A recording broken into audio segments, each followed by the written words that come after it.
Hello everyone. Welcome back to my channel at Anushka Biology 360. So I welcome you all at my channel. I hope you all are doing good. तुम लोग time to time NCERT पढ़ रहे हो एकदम अच्छे से. ये chapter बस 2 या 3 लेक्चर का बचा है. अभी अपन म्यूटेशन तक पढ़ लेते हैं. देखो ऐसा मत सोचना मैं पेडिग्री नहीं पढ़ाऊँगी, पेडिग्री पढ़ाएंगे बट इन द लास्ट, एकदम लास्ट में अलग से मतलब एम्प्टी पेज की PDF बना के फिर पढ़ाएंगे उसके ऊपर. ठीक है, ऐसे उसमें समझ नहीं आएगा ज़्यादा.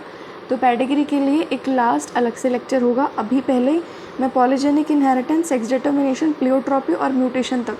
ठीक है, अगर म्यूटेशन आज हुआ तो आज करवा दूँगी, अदरवाइज़ नेक्स्ट क्लास में. उसके बाद फिर मेंडेलियन डिसऑर्डर बचेंगे, कलर ब्लाइंडनेस, हीमोफीलिया, थैलासीमिया, ये सब पढ़ा देंगे. ठीक है, हाँ पेडिग्री से इतना ज़्यादा कुछ प्रॉब्लम नहीं होगी कि तुम लोग समझ ही ना पाओ. वो मैं अच्छे से बता दूँगी. सेक्स लिंक डिसऑर्डर वगैरह ये कैसे निकालते हैं, तो ये सब चीज़ें तुमको आ जाएंगी. ठीक है, तो उसका टेंशन नहीं लेना है. तो अभी 2 लेक्चर तो इनमें लग जाएंगे, फिर 1 लेक्चर अपन पेडिग्री के लिए अलग से लगा देंगे. ठीक है, तो आज हम शुरू करते हैं बेटा. कहाँ से? पॉलीजेनिक इनहेरिटेंस से. ठीक है, तो ये क्या होता है? मेंडल चाचा ने क्या पढ़ा भाई? Mainly describe two trait that have distinct alternate form such as flower colour which is either purple और वाइट. मेंडल चाचा थोड़े से चतुर थे.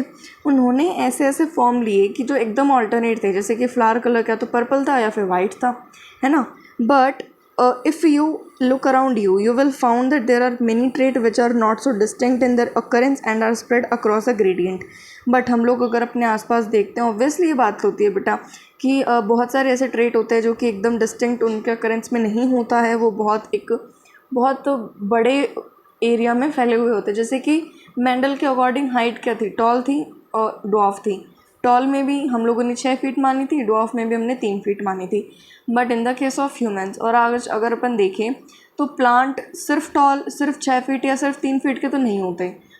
और ह्यूमंस जो हैं वो भी सिर्फ 6 फीट या 3 फीट के नहीं होते, है ना. टॉल और ड्वार्फ के बीच में बहुत मिलियंस ऑफ वेराइटीज़ हैं बेटा. जो कितने लोग होंगे जिनकी हाइट 3 से 6 के बीच में होगी. तो हम लोग ऐसा नहीं कह सकते कि सिर्फ ये एकदम जस्ट अपोजिट उनके ट्रेड्स हों, वो कैरेक्टर हमने ले लिए. तो मेंडल चाचा ने तो ले लिए, बट अभी ये चीज़ एप्लीकेबल नहीं है. फॉर एग्जाम्पल, ह्यूमंस के अंदर we don't just have tall और short people as two distinct alternative but a whole range of possible height. हमारे पास सिर्फ टॉल और शॉर्ट पीपल ही थोड़ी हैं, पूरा रेंज है जितनी भी पॉसिबल हाइट्स हैं उनका. Such trait are generally controlled by 3 और more genes and these are called polygenic trait. ऐसे जो ट्रेट है ना बेटा, उनको कंट्रोल करने वाली कितनी जीन्स होती है? 3 या 3 से ज़्यादा जीन्स होती हैं. इसी वजह से इसको पॉलीजेनिक ट्रेट कहते हैं. क्यों पॉलीजेनिक? पॉलीजीन्स, बहुत सारी, पॉली मतलब मैनी, जीन्स मतलब जीन्स, तो पॉलीजेनेटिक, पॉलीजीनिक, तो मैनी जीन्स कंट्रोल कर रही हैं किसको? एक ही कैरेक्टर को. ठीक है, भूलना नहीं, कंफ्यूज नहीं होना आगे प्लियोट्रॉपी पॉलीजेनिक में. तो पॉलीजेनिक काफ़ी मतलब काफ़ी जीन, 3 से ज़्यादा जीन या फिर 3 जीन कंट्रोल कर रही हैं एक कैरेक्टर को. ठीक है, beside the involvement of multiple genes, polygenic inheritance also take into account the influence of environment. Multiple genes के उस चीज़ को अपन अगर इन्वॉल्व ना करें तो उसके अलावा जो पॉलीजेनिक इनहेरिटेंस है वो एनवायरनमेंट के इन्फ्लुएंस को भी टेक अकाउंट करता है. ह्यूमन का स्किन का colour is another classic example for this. Polygenic trait the phenotype reflect the contribution of each allele. मतलब पॉलीजेनिक ट्रेट के अंदर जो फिनोटाइप होता है वो सिर्फ एक अलील की वजह से नहीं आता. ठीक है, हर एक अलील कितना कितना अपना कंट्रीब्यूशन दे रही है उसके रिस्पेक्ट में फिर लास्ट में जोड़ के निकलता है. ठीक है, मतलब कि the effect of each allele is additive. मतलब जितनी भी अलील, अगर अपन मान लेते हैं कि 4 अलील हैं, तो चारों का जितना भी, या 4 क्यों नहीं लिखा जा रहा, जितना भी काम है एक एक का, इसका काम, इसका काम, इसका काम, इसका काम, सबका ऐड करके हमारे पास नेट निकलेगा. दैट इज़ पॉलीजेनिक इनहेरिटेंस का जो भी कैरेक्टर होगा, जो भी ट्रेट होगा बेटा, वो फिर रिफ्लेक्ट होगा कैसे? सब अलील का आपस में अपना अपना जो कंट्रीब्यूशन है उनको ऐड करके. ठीक है, इसको अच्छे तरीके से समझने के लिए हम लोग 3 जीन लेते हैं, ABC. Control skin colour in human with the dominant form. Capital वाले कैसे हैं? डोमिनेंट हैं. ठीक है, रिसेसिव वाले हैं, छोटे हैं. ठीक है, ये तो हम लोग देखते आ रहे हैं शुरू से ही. डार्क स्किन कलर और जो रिसेसिव है, जो कैपिटल वाले हैं, जो डोमिनेंट वाले हैं वो डार्क है. देखो, D से डोमिनेंट, D से डार्क, और R से ऐसा कुछ नहीं है. ठीक है, नहीं बताऊंगी, सिर्फ डार्क से याद रख लेना. रिसेसिव फॉर्म में छोटा ABC है फॉर लाइट स्किन कलर. ठीक है, the genotype with all the dominant trait. अगर सारे के सारे डोमिनेंट होंगे तो वो जो पर्सन होगा वो उसका डार्केस्ट स्किन कलर होगा, ठीक है। और that with all the recessive allele, और जिसके पास सारे ही छोटे छोटे होंगे उसका सबसे लाइटेस्ट स्किन कलर होगा, सबसे गोरा होगा वो। As expected, the genotype with 3 dominant allele and 3 recessive allele will have an intermediate skin color। अब इनका कोई इंटरमीडिएट को मुलाटो कहेंगे, जिसमें कैपिटल ए छोटा है, कैपिटल बी छोटा बी, कैपिटल सी छोटा सी। और बेटा तुम लोग F1 को क्रॉस करवाओगे ना तो हमारे पास बहुत सारे इसके क्या आते हैं, कॉम्बिनेशंस आते हैं, अलग अलग कलर भी होते हैं, ठीक है। हमारे पास ऐसा तो नहीं है सिर्फ काला, एकदम काला और एकदम ही गोरा इंसान होता है, वैरायटी ऑफ कलर्स होते हैं हमारे पास, ठीक है। In this manner, the number of each type of alleles in the genotype would determine the darkness or lightness of the skin in an individual। तो जो अलील है, अलील का कितना नंबर है, कितना उसका कंट्रीब्यूशन है, उस हिसाब से स्किन का कलर होता है किसी भी इंडिविजुअल के अंदर। देन आता बेटा प्लियोट्रॉपी, ठीक है। पॉलीजेनिक इनहेरिटेंस समझ आ गया होगा, इजी ही है, अभी तो जो चलेगा वो इजी चलेगा, सब आगे भी इजी है ये चैप्टर, ठीक है। प्लियोट्रॉपी देखते हैं हम। We have so far seen the effect of a gene on a single phenotype और ट्रेट। हम लोगों ने देखा कि जो जीन है उसका किसी भी एक फिनोटाइप के ऊपर कोई इफेक्ट डल रहा है, कि वो सिर्फ एक ही ट्रेट को एक्सप्रेस कर पा रही है, एक जीन। एक मिनट, ठीक है। So there are however instances where a single gene can exhibit multiple phenotypic expression. But हमारे पास कुछ ऐसे केसेस हैं जहाँ पर एक जीन बहुत सारे कैरेक्टर को कंट्रोल कर रही थी, एक जीन से बहुत सारे ट्रेट जो ऑर्गेनिज्म है, जो इंडिविजुअल है, वो एक्सप्रेस कर पा रहा था। सच जीन, ऐसी जीन को हम लोग बेटा प्लियोट्रॉपिक जीन कहते हैं। The underlying mechanism of pleiotropy in most cases is the effect of a gene on metabolic pathway which contribute towards different phenotype. ऐसे केसेस के अंदर जो मेटाबॉलिक पाथवे होता है, मेटाबॉलिक पाथवे का डायरेक्ट कंट्रीब्यूशन किस में होता है, अलग अलग फिनोटाइप के अंदर, ठीक है। तो मेटाबॉलिक पाथवे के अंदर ही इफेक्ट डालती है कौन, जीन। ज़्यादातर केसेस में ऐसा ही होता है। इसका एग्जांपल है disease phenyl ketonuria which occurs in human, जो कि ह्यूमन्स के अंदर होती है। ये म्यूटेशन की वजह से होती है, आगे हम लोग इसको पढ़ेंगे, ठीक है, आगे दी होगी। The disease is caused by mutation in the gene that codes for the enzyme. और एक एंजाइम होता है फिनाइल एलानिन हाइड्रोक्सिलेज, ठीक है। ये जो एंजाइम होता है this manifest itself through phenotypic expression characterised by mental. इसमें मेंटल रिटार्डेशन होता है, हेयर रिडक्शन होता है, स्किन की पिगमेंटेशन होती है। इसके अंदर जो फिनाइल एलानिन हाइड्रोक्सिलेज है वो नहीं हो पाता, मतलब वो एंजाइम नहीं बन पाता। जो फिनाइल एलानिन है वो फिर ट्रांसफॉर्म नहीं हो पाता, फिर वो ब्रेन में एक्यूमुलेट होना शुरू हो जाता है एज अ टॉक्सिक, फिर वो ब्रेन रिटार्डेशन में ये हो जाता है, मतलब फिर ब्रेन रिटार्ड हो जाता है ऐसा। देन है बेटा sex determination. The mechanism of sex determination has always been a puzzle before the geneticist. Genetics से पहले भी जो साइंटिस्ट थे उनके लिए ये बहुत पजल टाइप में था कि भाई आखिर हम कैसे बता सकते कि इज़ मतलब कोई फीमेल है या कोई मेल है। The initial clue about the genetic chromosomal mechanism of sex determination can be traced back to some of the experiment carried out in insect. जो इनिशियली क्लू था जो जेनेटिकल क्रोमोसोमल मैकेनिज्म के अंदर sex determination का, हम लोग किस तरह से क्रोमोसोमल मैकेनिज्म देखेंगे या जेनेटिक मैकेनिज्म देखेंगे, तो ये सब जो क्लू था वो कहाँ से मिला, हमने एक्सपेरिमेंट करा किसके ऊपर बेटा, इंसेक्ट्स के ऊपर। इनफैक्ट इन साइटोलॉजिकल ऑब्जर्वेशन, मतलब जो साइटोलॉजिकली जो ऑब्जर्वेशंस है, मतलब कि जो किसकी, न्यूक्लियस की, साइटोप्लाज्म की जो क्या है ऑब्जर्वेशंस हैं made in a number of insect lead to development of the concept of genetic chromosomal basis of sex determination. जो साइटोलॉजिकल ऑब्जर्वेशंस है बेटा वो एक बेस बनी किसके लिए, ताकि हम सेक्स डिटर्मिनेशन का जो जेनेटिक मैकेनिज्म है उसको पता कर सकें। हैनकिंग एक साइंटिस्ट का नाम था, उन्होंने 1891 के अंदर could trace a specific nuclear structure all through spermatogenesis in a few insect। कुछ इंसेक्ट के अंदर उन्होंने सारी स्पर्मेटोजेनेसिस को स्टडी करा, फिर उनको कुछ मिला, उनको एक स्पेसिफिक न्यूक्लियर स्ट्रक्चर मिला। And it was also observed by him that 50% of the sperm receive the structure after spermatogenesis. और उनको ये भी देखने को मिला कि आफ्टर स्पर्मेटोजेनेसिस जो आधे ही इंसेक्ट थे उन्हीं के पास ही था, मतलब आधे के पास नहीं था, ठीक है। जबकि where 50% sperm did not receive it, जबकि आधे % उनके पास वो नहीं था। अब Henking gave a name to the structure. Henking ने उसको नाम क्या दिया, एक्स बॉडी नाम दिया। But he could not explain its significance. Henking ने उसका नाम तो रख दिया कि एक्स बॉडी नाम है, बट वो उसका सिग्निफिकेंस क्या है, वो क्यों है, वो क्या है, ये सब वो नहीं बता पाए थे। Further investigation by other scientist lead to the conclusion that the X body of Henking was in fact a chromosome. बाद में पता चला कि जिन हैंकिंग अंकल को एक्स बॉडी लग रहा था, वो एक्स बॉडी क्या है, वो एक क्रोमोसोम ही है, and that is why it was given the name x chromosome. भाई उनकी भी थोड़ी इज्जत रख लेते हैं, अपना कंसेप्ट तो अपन वैसे नहीं गलत करेंगे। तो क्रोमोसोम का क्रोमोसोम रह गया, उनकी एक्स बॉडी का एक्स ले लिया। So it was also observe that in a large number of insect the mechanism of sex determination is the type XO. अभी हम सारे टाइप पढ़ेंगे, तो उनको पता चला कि ज़्यादातर जो ऑर्गेनिज्म होते हैं वहाँ पर जो सेक्स डिटर्मिनेशन का टाइप होता है वो एक्सओ टाइप होता है। मतलब X bear an additional X chromosome besides the other chromosome. जितने भी ऑटोजोम्स हैं उसके अलावा एग को एक एक्स्ट्रा एक्स क्रोमोसोम भी मिलेगा। On the other hand some of the sperm bear the X chromosome where some do not.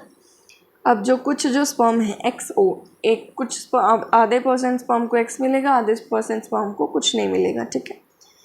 X fertilise by sperm having an X chromosome become female. अब ऐसा egg, अब egg के पास तो हमेशा x होता ही है, एक्सओ एक्स एक्स डिटर्मिनेशन होता है, तो XO is for male, x x for female. XO मतलब आधे में एक्स है, आधे में कुछ नहीं है, एक्स एक्स मतलब आधे में एक्स है, आधे में भी एक्स है। तो females always carry X chromosome. अब एक्स एक्स क्रॉस होगा तब फीमेल, एक्स ओ क्रॉस होगा, एक्स ज़ीरो क्रॉस होगा तब male, become female and those fertilise by sperm that do not. अब जो ऐसे अवम जो ऐसे स्पर्म से फर्टिलाइज होंगे जिसके पास एक्स होगा तो वो फीमेल बनाएगा, ऐसे स्पर्म जिसके पास कुछ नहीं होगा वो क्या बनाएगा, वो मेल बनाएगा, ठीक है।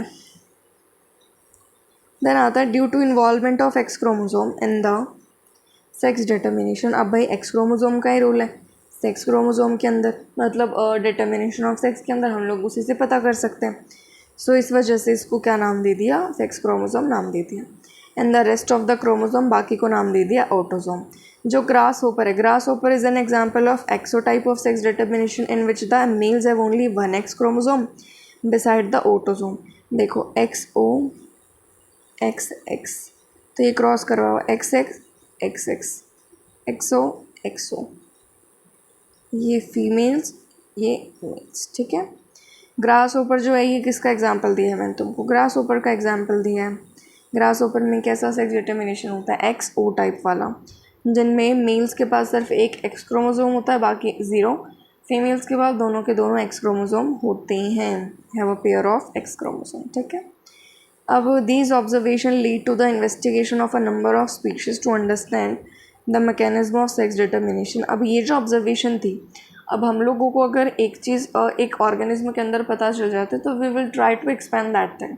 फिर हम लोग ट्राई करेंगे कि अलग अलग इंसेक्ट में क्या अलग अलग बातें हमको पता चलती हैं, हम लोग वो ढूंढें।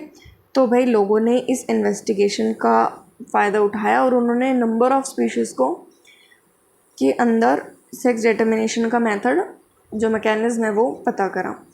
तो in a number of other insect and mammal including man, बहुत सारे इंसेक्ट के अंदर मैमल को इंक्लूड करके, मैमल्स में भी ह्यूमंस को इंक्लूड करके X Y type of sex determination होता है, जहाँ पर दोनों के दोनों जो मेल और फीमेल हैं उनके पास सेम नंबर ऑफ क्रोमोसोम होते हैं।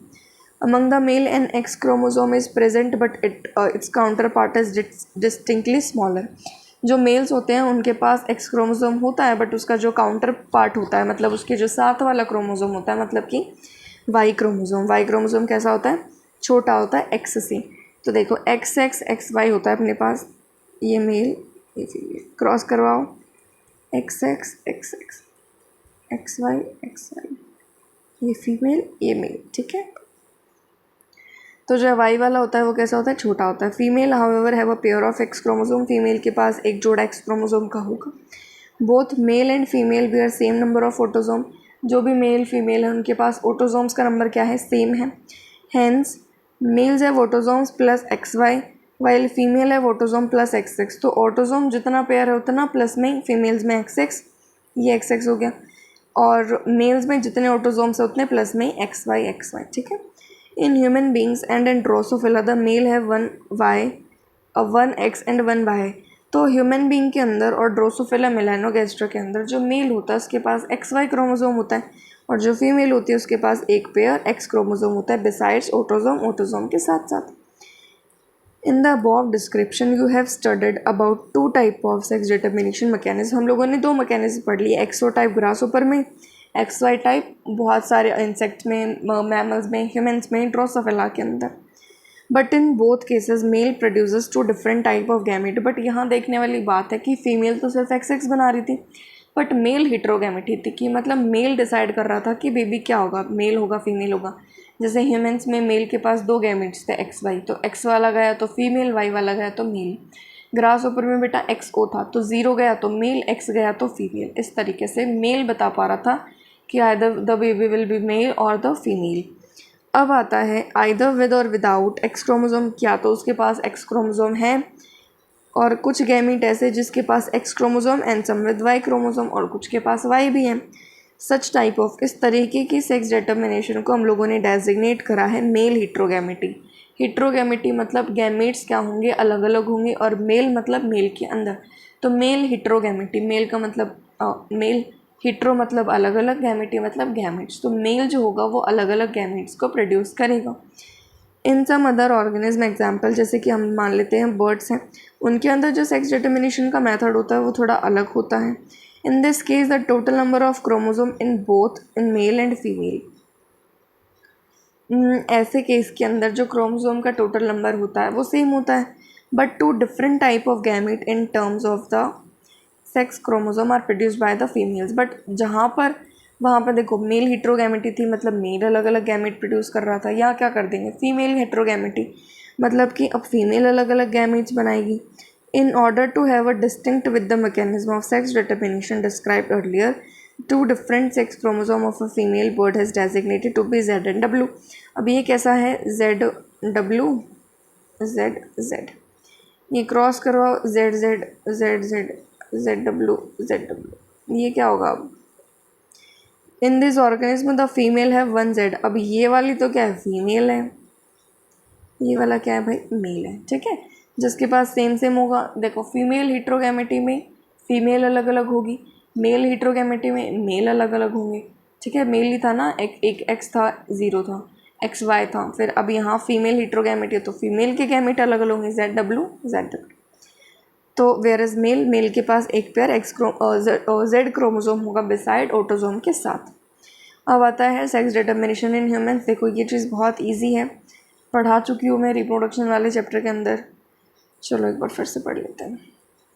ह्यूमंस के अंदर सेक्स डिटर्मिनेशन कैसे होता है, तो it is already been mention that the sex determining mechanism in case of humans XY type है, हम लोगों को पता है। हमारे पास 23 पेयर क्रोमोसोम के होते हैं, जिसमें से 22 पेयर कैसे होते हैं, मेल और फीमेल में एकदम बराबर होते हैं, मतलब कि ऑटोसोम्स होते हैं। दीज आर द ऑटोसोम, ये ऑटोसोम है। एक पेयर एक्स क्रोमोसोम होता है फीमेल के अंदर और XY वाला होता है मेल के अंदर। ड्यूरिंग स्पर्मेटोजेनेसिस के टाइम पे 2 टाइप के गैमेट बनाता है मेल, एक जिसके अंदर % स्पर्म जिसके अंदर X है, % स्पर्म जिसके अंदर Y क्रोमोसोम है, ऑटोसोम्स के साथ साथ। फीमेल के पास क्या होती है, एक ही टाइप का वर्म आता है, वो सिर्फ X ही दे सकती हैं। ठीक है, तो इक्वल प्रोबेबिलिटी होती है फर्टिलाइजेशन के टाइम पे कि X जाएगा कि Y जाएगा, ये हमारे हाथ में बिल्कुल नहीं है। ठीक है, it's all about sperm motility.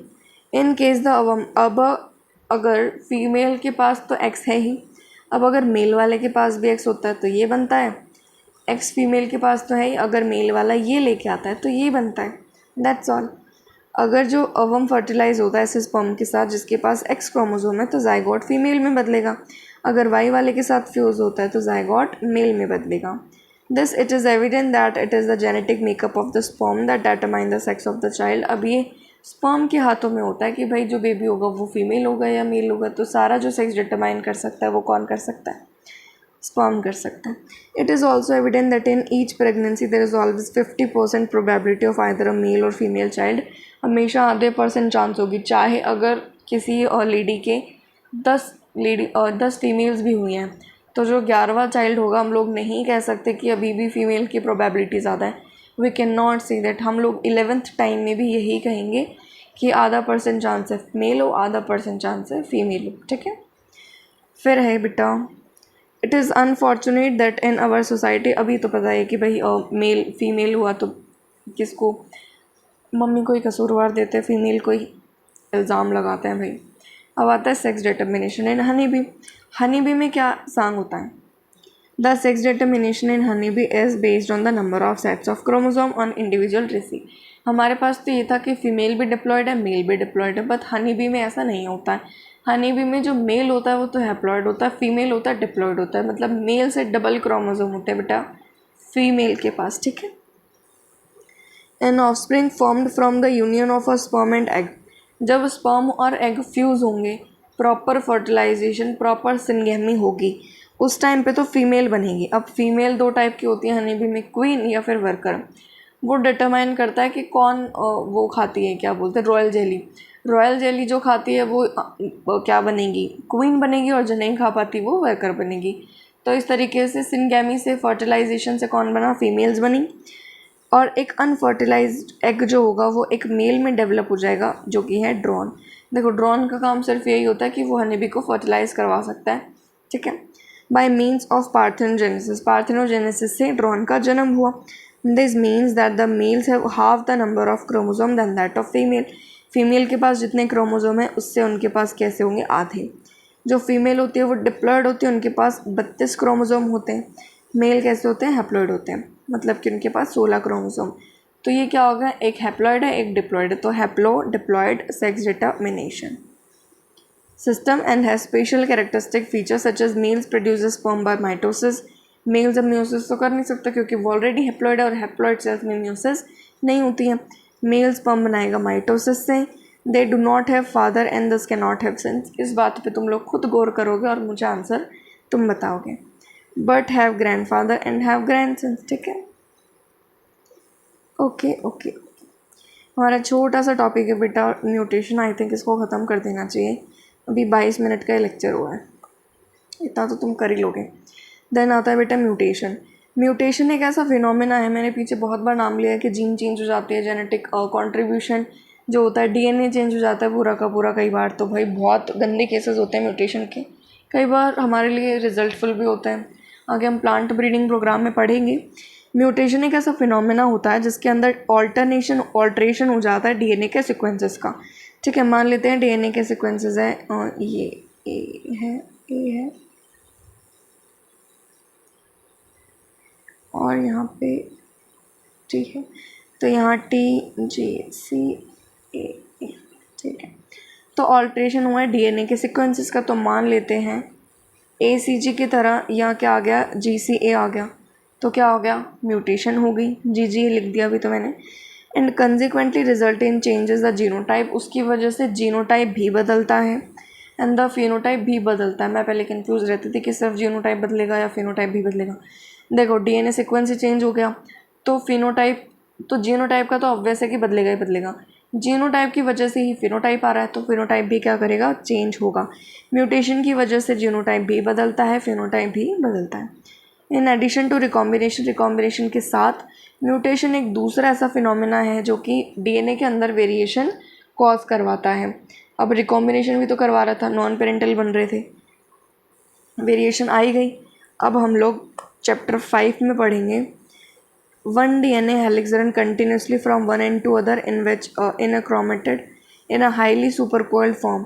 हम लोग चैप्टर 5 में, अगले ही चैप्टर में लगभग पढ़ेंगे कि एक जो डीएनए हेलिक्स होता है वो कंटिन्यूसली एक एंड से दूसरे एंड तक भागता है एक क्रोमेटिड का।